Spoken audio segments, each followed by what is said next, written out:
Sorry about some of the technical problems we're having with our microphones. It doesn't seem to be playing in this room, so hopefully you can hear a little bit from next door in here. So sorry about that. Okay, moving right along. Hopefully you're all enjoying yourselves, which is good. Thank you for that. Next, perhaps you heard him this morning wafting over the ether when he was speaking with Red Simons this morning. And if not, well, you're about to hear him in a little bit. So fresh off the airwaves. Now, pardon me for murdering your biography too, but I had to do this. I wanted to play with him a little bit, so next, a new species that we're going to bring up is what I call Professorium Universitatis subspecies Ballaраtus. A truly amazing member of one of nature's most unlikely of animals. An elusive beast, part lecturer, part historian, and part anthropologist. In fact, they say that when he first appeared, the scientists examining him believed that he was bits of other academics sewn together. For surely, something like this could not have been natural. And that perhaps explains why he lives in the most unnatural world of the university. According to his official accounts, he is known as a specialist in the interconnection of history and anthropology, in the development of myth, folklore, and religious belief, and their role in legitimizing practices of social and religious movements and communities. Believe me, I had to practice that a couple of times before I could actually say that out loud. In other words, he's impressively well overread. He is also the co-author of Snarls from the Tea Tree, Big Cat Folklore with, believe it or not, Simon Townsend. Now, I did neglect to mention before, their book is here tonight, and it is available for coincidental purchase. If you're interested in taking one of those books home with you, please speak with one of us, or with either Simon or David. So, that said, I introduce to you Dr. David Waldron and Monsters in the Scrub, Big Cats and Bunyips in Local Folklore.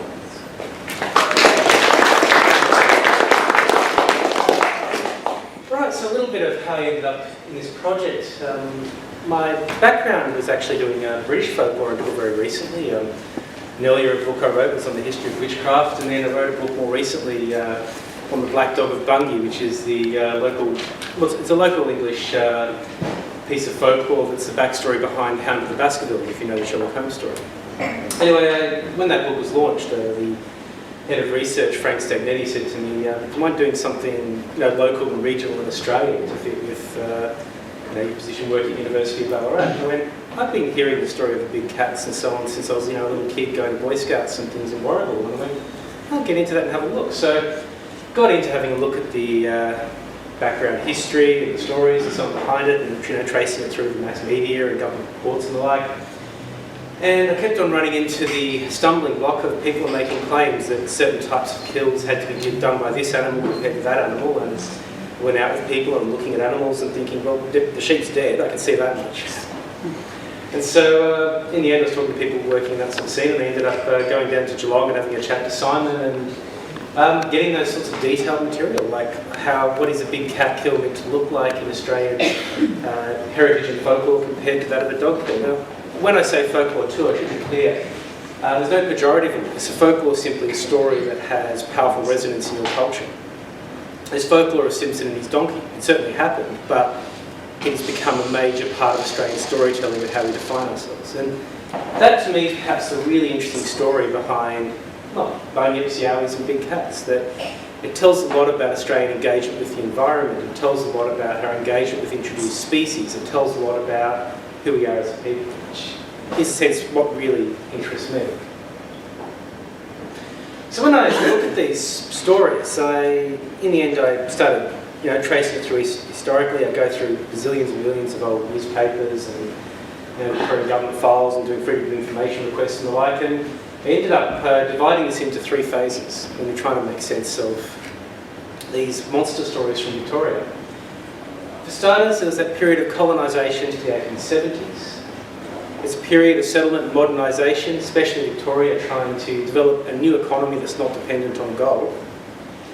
And finally, the phase after the Second World War, which I call the cryptozoological phase, where it starts becoming entangled with the New Age movement, the paranormal and all sorts of other areas, which further complicates things.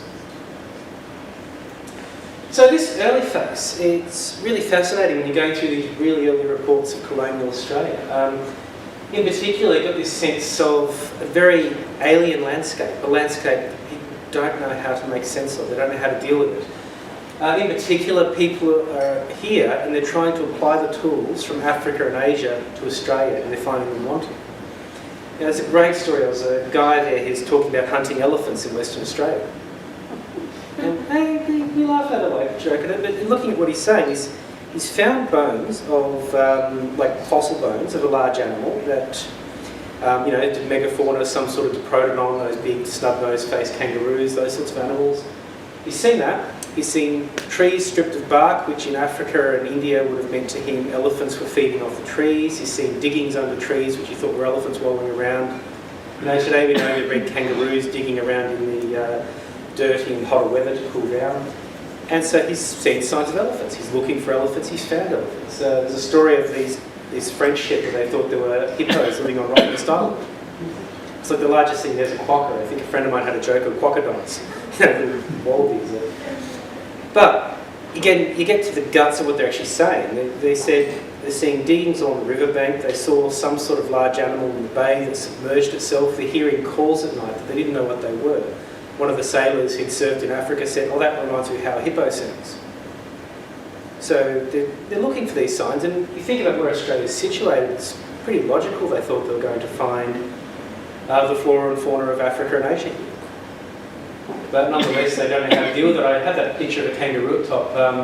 Wasn't really until Gould that we even knew how to draw native Australian animals, let alone make sense of them. So you get stories of big cats, you get stories of hippos, you get stories of hyenas. Hyenas were used interchangeably for both Tasmanian tigers and for dingoes. Again, they don't know how to describe them. Stories of elephants and stories of apes. And a lot of it is the hearing sounds that in Africa or Asia would mean one thing, but in Australia, well, what the hell is that? I don't know. Today we might recognise them as things like koalas and possums, but if you come here and that's your only experience, it's a very strange place. There's also cross-cultural issues. They're talking to Australian Aborigines, and you've got this very fragmented discussion back and forth. There's this great story of a guy who, 1836, and he's there in the first landing down at, what's to become Adelaide, and he has this story of encountering this striped dingo. He said it's like a dingo, but it's not a dingo, and he wasn't calling it, he was calling it a hyena. So it's not like the normal hyenas, it's got stripes. And he talks about it having these sort of round ears like a cat, white under its belly. It was chasing these little bush rats. So he gets out his rifle, he tries to take a shot, but the powder was wet, he reloads. By the time he's finished reloading, would have been about 30 seconds later for that kind of musket. He takes a shot, hits the animal runs off. He goes and asks the Aborigines who have managed to get some kind of communication down with, and they call it a tiddly-addly cuddly dog. And he doesn't know what to mean. He goes, okay, that's what they call this animal. Then I've heard other people look at this later on, Indigenous scholars saying they're teasing him, calling it a cuddly dog and making fun of him. So there's a lot of cross-cultural issues here of language. We'll look at problems with Bunyips and Yowies a bit later. But they start encountering these stories of monsters living in the water, humanoid creatures, and all sorts all over the place. You have around the Wuthering people, little neck-necks that go around and steal things. You have in Gippsland Doolagar, which is more like how we think of a Bigfoot. And they get all these stories and they don't know what's here, they don't know what to expect, and it startles them, and indeed, to a large extent, people become quite scared. There's quite a panic around Lake Bathurst in New South Wales, what they call the Liverpool Beast. And people were speculating it was a hippo, people were speculating it was a seal that had come inland. They didn't really, again, know what to make of it. They asked the Aborigines and they called it a devil. Of course, we have what devil means for us, but what did it mean to them in terms of how they were making sense of that word? So, when we get the stories of Bunyips, we get this, there's a lot of stories of water creatures that people are interpreting as hippos and all sorts of things. You have the Liverpool Beast or Liverpool Monster from New South Wales. It's giving a bit of a context to the idea that Australia's got water creatures. People are coming across the bones of megafauna in the 1830s, things that we now know to be diprotodons and so on. So in the midst of all this, on July 2nd, 1845, or a little bit earlier actually, the article's downstairs in the museum, you can have a look at. They rock up to these Aborigines and say, "What are these?" And they show them these megafauna bones. The Aborigines look at it and they say, "That's a bunyip."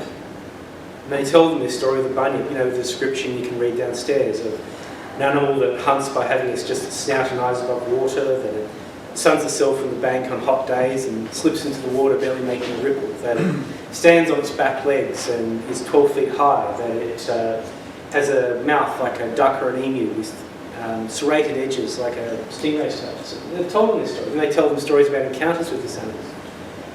It becomes really tricky working out what the hell they're actually meaning. And what do people do with this? They take this word bunyip, and they'll be, say, talking to some Aborigines up in Arnhem Land and say, "Tell us about your bunyip." The Aborigines in Arnhem Land speak a totally different language. What's this bunyip? And Malcolm coined this phrase, and I've happily borrowed it. The Aborigines think that they're using a white word, and the white guy thinks he's using an Aboriginal word. And so you get terms like in the Murrumbidgee, this animal, you know, they call it the Kimprati, and they go Kimprati equals bunyip. But it's transplanted from one culture right across to another. There's a story of a water monster living between Phillip Island and the coast, at Turadin. You know the town Turadin? Phillip Island, yeah. They tell the story about that being a monster there. They call it a bunyip, but is that a bunyip or is that Turadin? Like this one word starts getting applied to everything when you're actually talking about quite different kinds of stories amongst different peoples. So you have this, there's all these articles written about it. Gould wrote a large section on it in Victorian Mammals, on the bunyip and its behaviour and characteristics. You get Tasmanian Journal of Science writes a fairly substantial article about the bunyip, this new creature discovered. In the midst of this, in Murrumbidgee, these Aborigines turn up to a naturalist and give him this skull. I've got a nice picture there. They say, "I've got a bunyip skull." They look at it and they write more scientific articles, and there's this huge big fuss and carry on about this skull. Has stories about it used to have fangs on it and things like that. After a bit, they look at it and they work out, hang on, that's a deformed horse's skull. It's from a foal, a stillborn foal. Oh, okay, then there's more articles start coming in the papers. They work out which farmer actually owned that horse that gave birth to that foal. He said the Aborigines had run off with it. He thought they were going to eat it. Instead, they took the skull and they gave it to this naturalist. And then there's these debates about were they too silly not to know that the deformed foal wasn't a bunyip, or were they playing a practical joke? And indeed a joke that people bought hook, line and sinker. Even the case with the original bunyip story, how much of that is, if picture us, if someone rocked up to us with dinosaur bones, well, what's this, and how much might you have fun with them, you know, since the old drop bear stories. But tied to that, you know, William Buckley's story, of course, dealing with bunyips, there's areas that are classified as taboo because of bunyips. In a sense, we don't really know what the word means. Roughly 30 years later, when you have the Burke and Wills expedition coming through, they're calling camels bunyips. So what does bunyip mean? Is it something as vague as monster? But nonetheless, you have this story persisting in the indigenous people of there being ferocious man-eating animals in the waterways. So there's a few theories. One theory people had at the time was that this was actually folk memory of an animal that's now extinct. Another story was that it's an animal that's yet to be discovered. Another story was that it's a catch-all term to describe something that's a monster or a ghost or something like that. Third term was that these people had heard about crocodiles from up north, but they hadn't seen one, and so they had picked up this kind of Chinese whispers down the song lines from up northern Australia. As this was them trying to describe a crocodile when presented with unfamiliar bones, they associated it to their folklore. They'd heard these stories, but they'd never seen the animal, so they were making guesses. Of course, part of the problem with this is very quickly they drained all the swamps around water ponds. Now, it really staggered me when I was writing this book just how much we've completely transformed the Australian environment. Those huge swamps around Geelong, they're gone. They drained them, they turned them into farmland quite quickly. Should be the next slide. Has anyone seen the town of Bunyip in Gippsland? You know that town? It's a little town in Gippsland. It's called Bunyip. The early survey maps call it the village of Bunyips. And the story of Bunyips came from a guy by the name of Andrew Wallace, who set up the first cattle runs in the area. He was told a story that the swamps had this creature in it called a Bunyip, which would come out and eat you, all the rest, very similar to the Bunyip story.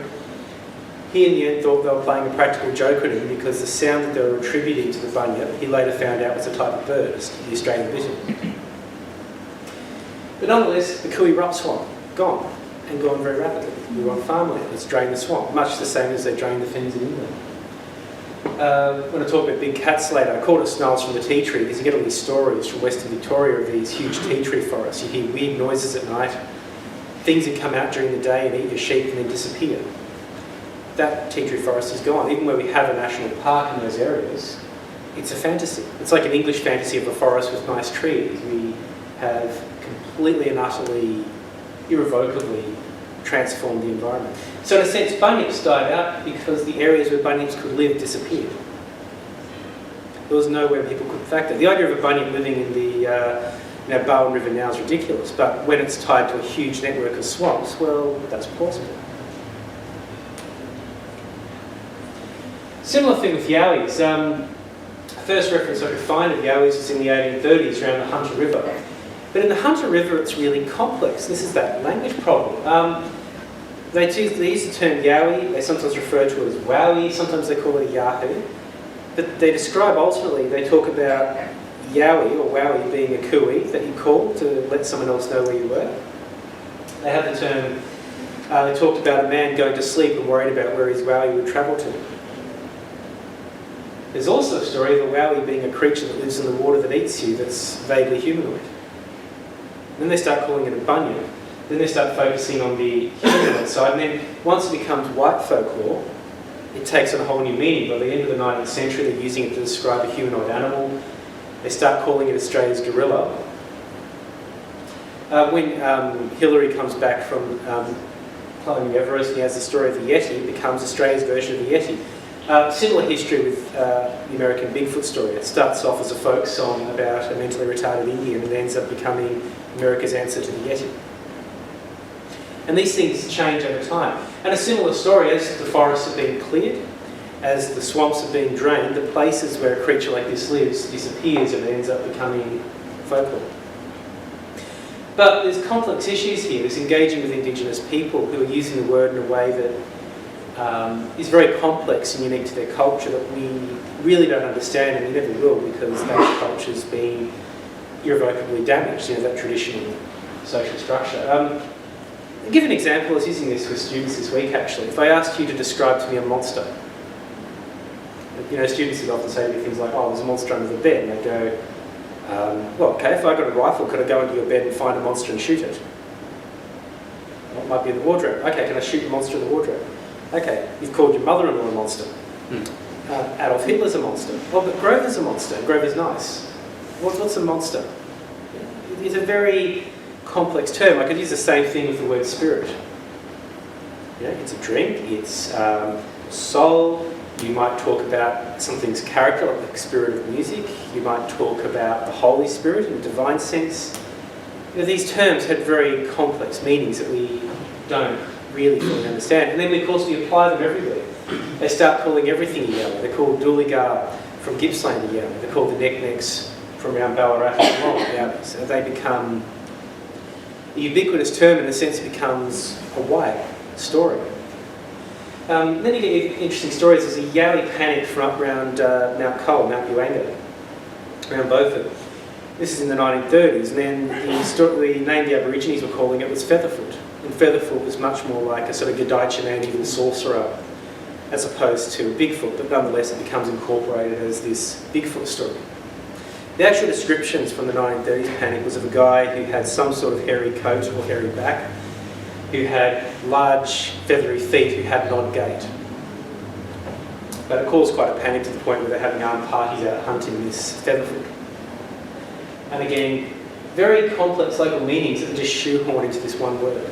So people will talk about, at the end of the 19th century, they'll talk about bunyip stories from Queensland. And in Queensland, what the hell would a bunyip be? It's a Wutheran word from Geelong and Ballarat. There's similar words in Victoria. Up around Lake Albuquerque have Banya, the Banabaganawa, but then that was first recorded in the 1960s. So we don't really know if that's the origin of the word or not. The earliest references I can find to the stories have been really, really thorough trying to find things. If anyone knows anything earlier and can show evidence, I'd love to see it. Is this Geelong story from 1845, and then very, very close on its tail, the story from Gippsland that led to the town being called Bunyip. Now this mid-phase, you've got all these changes to the environment. It's staggeringly massive what's happened. The forests have been cleared, the swamps have been drained. You look at Ballarat, the whole town's been ripped up and turned upside down. In fact, even today, a lot of Ballarat's still underground, where they just piled the mullock heaps over the old buildings and built on top of it. There's panic over stock losses. Now, partly this is the problem of they've cut down all the forests, the dingoes have got nowhere to go. They have to come out into farmland to eat stock. Dingoes are, of course, having crossbreeding and interaction with feral dogs. There's also an argument that's been put forward. There's a guy called Robert Haldane who was writing in a lot of articles saying that from his experience in Africa, if you completely fell the forests, you will force, in this case it's about the Tantanoola tiger panic, big 1890s big cat panic, he says you're going to force tigers and leopards and things onto farmland to eat your stock. You're going to force it to happen, and God forbid, he says, they might become man-eaters. And he says, the line he says was, in Africa, he said, if you give a leopard his patch of bush, you'll barely see him. You occasionally give a fright to a passerby sometime, but by cutting down the forest, you're forcing this to happen. And he goes on about issues like erosion. And I found this fascinating because we like to think of people from that period being ignorant, but nonetheless people who were aware of it and they were writing about it being a problem. So you get this panic over stock losses. The other side of the panic over stock losses was that we really didn't know how to farm Australia earlier. So a lot of farms are going belly up, partly because of stock losses, partly because of poor management. We get, in the goldfields area, the first travelling menageries, and there's a particular circus that came through Australia in the 1870s called St Leon's Mammoth Circus that had an enormous menagerie of leopards, tigers. It even had performing Tasmanian tigers at one point. It was quite remarkable. The line you start getting from people all the time when they see the circus is, oh my God, what if these animals get loose, and what happens to the rabbits happens to big cats? And that's a very real concern. Of course, we have the story of Austin and these rabbits, but as we'll talk a bit later on, we have an extraordinary exotic animal trade. You go through the classifieds in the 1850s through to the turn of the century, and you'll get people like, I shot this leopard and got 3 cubs for sale, £20 a pop. The British Hotel in Geelong was selling tiger cubs at one point. They had a tiger, and they were using it as something, to get people to come in and drink at their pub. And then the tiger had cubs, and then they're like, what to do with it? We can't afford it. The tiger was vicious, couldn't care for it properly, so they sold it. And there's all these little auctions and things. A lot of people were going tiger hunting in India or leopard hunting in Indonesia or Malaysia, and then they'd sell the cubs at the docks in Melbourne, Geelong and Sydney. And it's getting quite out of control, and the line people keep on coming up with is, oh my God, what happens if these animals get loose that way? The first travelling menageries had ridiculously poor security. They were having accidents, they were losing big cats all the time. It just wasn't funny. Indeed, there was one story of these circus workers who were disgruntled with their boss, so they had a few drinks and they let 3 tigers loose. And this guy found a tiger in his house. So he shot it, called in the police, and what they worked out had happened was the tiger didn't know how to survive, so just went to the nearest human habitation to get food. So he goes to this guy's house, he shoots this tiger. They had a hunt for the other 2 tigers, never found them. I should even make a point too of the terms here. In the 19th century, they're always talking about tigers and lions, but it's a bit unclear what they're meaning by tigers and lions. There's one point, I'm going through, St Leon's Mammoth Circus, talking about, the animals there, and they said there's black tigers, striped tigers, spotted tigers, African hunting tigers, Asian golden tigers. And I'm like, okay, so what's this tiger thing? So tiger becomes a euphemism for almost any kind of big cat. That's not a lion. So you've got all this exotic animal trade, and then of course we have the Acclimatisation Society. There's a very pervasive piece of folklore in Geelong that Sir Edward Wilson of the Acclimatisation Society and Thomas Austin released pumas into the wild. I've had a look at this. I can't find any substantial evidence for it. Sir Edward Wilson was very passionate about fish and birds. We have him to thank for things like carp. But He absolutely adored his merino sheep. He wrote poems about his merino sheep. He loved his merino sheep. And the idea of him releasing something that might eat his merino sheep, particularly when he's writing angry letters to hunting clubs saying, "How dare you release foxes that can attack my lambs," I find bizarre. His predecessor, though, Edward Wilson, who, sorry, did we call him Sir Edward? Sorry, Sir Samuel Wilson, which we talk about. Edward Wilson, who started the Acclimatisation Society, though, I wouldn't put anything past him. He had a go of trying to import Burmese pythons to Australia. They brought him in, and of course, anyone know what this place is? It's a map of what it is today? Melbourne Zoo. Melbourne Zoo, because that was the headquarters of the Acclimatisation Society. And after they started receiving a lot of flack for all these animals that were becoming in plague proportions, sparrows, bunnies, carp, all the rest of it, they eventually shifted to becoming a zoological society as a way of offsetting the panic. Indeed, there was a line people were saying where this has cost us £40,000 and the only thing we got to thank for it is a plague of carp, sparrows, feral pigs, feral goats and all the rest of it. But Edward Wilson tried to import all kinds of crazy things. They had a go of trying to get mongooses going in Victoria. They had the idea that they'd eat all the snakes. Didn't take off. In fact, one report was that the wedgies were snapping them up. They had a go of another one of Burmese pythons I mentioned. Edward Wilson said he liked the contrast of the colour of the scales against gum trees. This is an enormous snake, a snake that might look at a kid and say young. They had a go of releasing those those little Thai monkeys. They had a go of trying to release those. So in fact, they had a monkey problem in Hobart thanks to this. So you had this real problem of animals being deliberately released. And indeed, there's a joke about this. I love this joke from the Gippsland Times. And it's from 1896, and the joke goes, guy running up to a police officer, "Help, help, help, please, call the militia, help. What's wrong? Dear God, sir, what's wrong?" He says, "My wife and child are at home. The tank noodles outside is attacking the property. Help, help, you've got to help me." The police officer says, "Thank God, I thought you saw rabbits." And that's the kind of thinking you have. And at this period, that line of these animals, if these get loose, and we have what happened to the rabbits and the goats and the pigs happen to big cats, we're going to have a real problem in our hands. Indeed, pumas to this day are listed as a very, very high risk of release as far as Australian customs are concerned. They're an animal that can live in almost any environment. They're very stealthy. They're very hard to catch. It was a very real threat. So big cat panic. So all these origin myths, and these started off almost after the goldfields, and there was a number of origin myths they had at the time. One was that Chinese diggers had been bringing over big cats as prestige or releasing them in mines to stop people mining their claims. Part truth to that at least, there was a tiger that got loose from a private collection on Little Bourke Street, and they have these really detailed discussions of how these Chinese guys, it's actually ridiculously racist, as they're trying to get this tiger back into his property. They also mentioned at one point, and they found this very blackly, cynically amusing, I guess you might call it, where they had the phrase where a Chinaman and his daughter were severely mauled, but no one of significance was hurt. But that's one story. There's also stories that were bringing him over for Chinese medicine.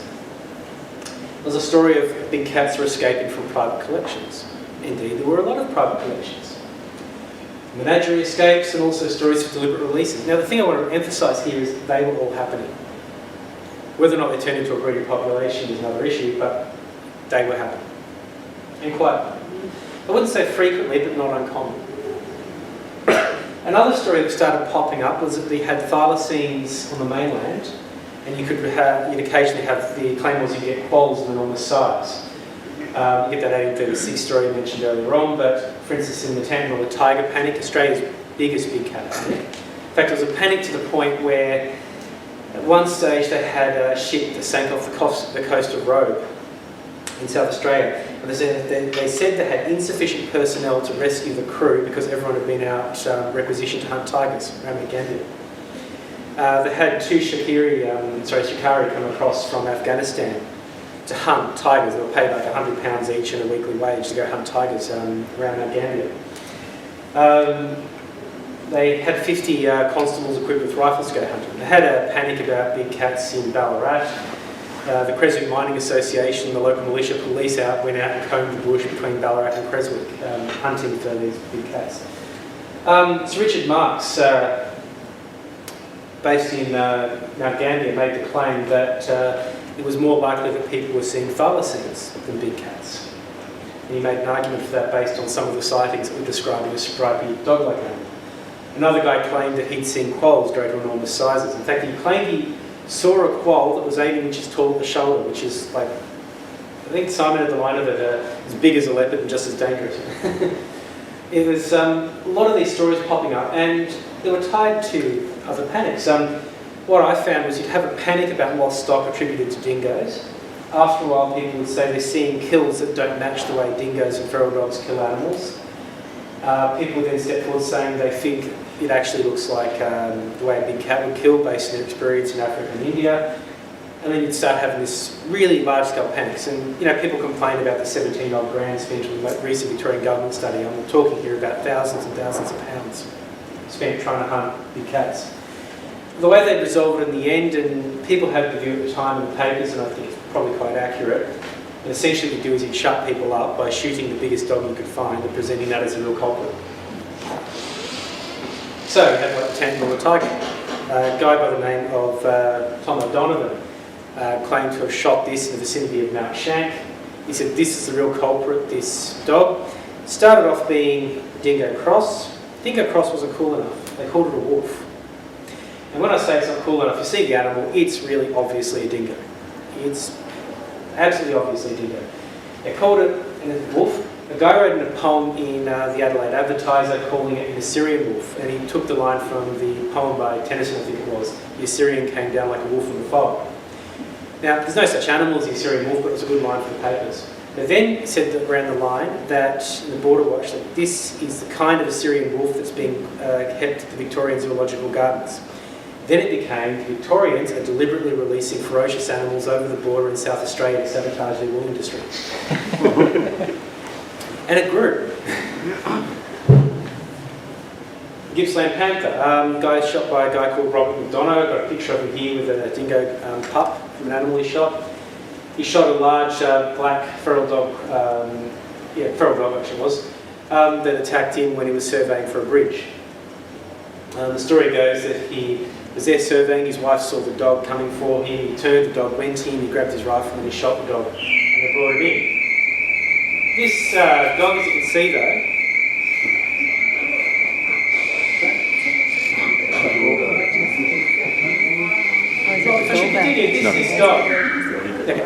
this dog, you can see it was actually quite a large dog, very large black dog.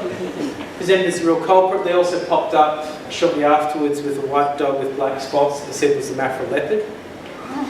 Another dog popped up. Now this really fascinated me. I talked to the nephew of Robert McDonough. He had this story that Robert McDonough once shot a dingo, a huge dingo, he said, with stripes across its back. And it had me really fascinated. What the hell was that? Things popped in my mind, but that's really remarkable.